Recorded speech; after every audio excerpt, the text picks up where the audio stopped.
হয়েছে, আমরা তার বিচার চাই। আমি আমার মেধা দিয়ে, আমি আমার শ্রম দিয়ে, আমি আমার সবকিছু বিসর্জন দিয়ে হলেও আমি তোমাদের পাশে আছি। আমাদের দাবি আদায় না হবে ততক্ষণ আমরা তোমাদের সাথে রাজপথে আছি। এখন ছাত্র জনতার গণ আন্দোলনে পরিণত হয়েছে। আমাদের দাবি আদায় না হবে ততক্ষণ আমরা তোমাদের সাথে রাজপথে আছি।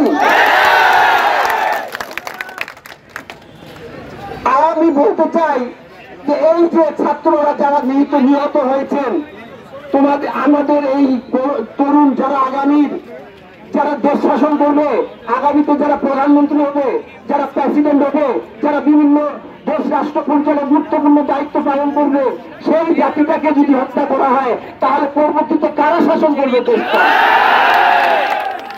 আজকে 9 দফা আন্দোলনের দাবি, কাজের এই দাবি যতক্ষণ মানানো হবে ততক্ষণ ছাত্র জনতা সবাই একসাথে রাজপথে থাকবো। আইনজীবী হিসেবে আপনাদের কথা দিতে চাই, যদি আমিও কোনোদিন গ্রেপ্তার হয়ে থাকি, ইনশাল্লাহ আমাদের যে আইনজীবী প্রতিনিধিরা আছেন তারা তাদের দায়িত্ব নেবেন। আমি যতক্ষণ জেলের বাইরে আছি ইনশাল্লাহ আমি আপনাদের সাথে থাকতে চাই। আমি আপনাদের কোনো বিপদে আপদে কোনো আইনি যদি কোনো সহায়তার প্রয়োজন হয়, আমি এই মঞ্চে দাঁড়িয়ে আপনাদের কথা দিলাম 1 টাকা আপনাদের খরচ করতে হবে না। আমি আমার অর্থ দিয়ে, আমি আমার মেধা দিয়ে, আমি আমার শ্রম দিয়ে, আমি আমার সবকিছু বিসর্জন দিয়ে হলেও আমি তোমাদের পাশে আছি। এই আশাবাদ, এই প্রত্যাশা রেখে আমি আমার বক্তব্য শেষ করছি। ধন্যবাদ সবাইকে। আসসালামু আলাইকুম। সরকার, এই অবৈধ সরকার, এই স্বৈরাচার সরকার, প্রধানমন্ত্রী শেখ হাসিনা যতক্ষণ পর্যন্ত আপনাদের দাবিগুলি মেনে না নেবে ততক্ষণ পর্যন্ত আমরা আপনাদের পাশে আছি, আপনাদের সঙ্গে আছি। যারা আমাদের সন্তানকে গুলি করে হত্যা করেছে তাদের বিচার হতে হবে।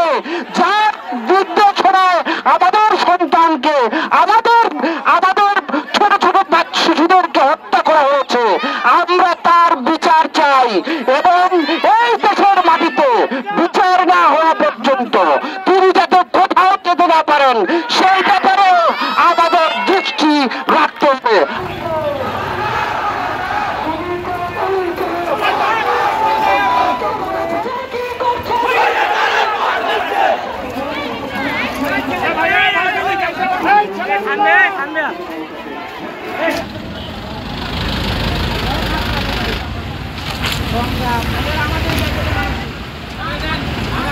আমাদের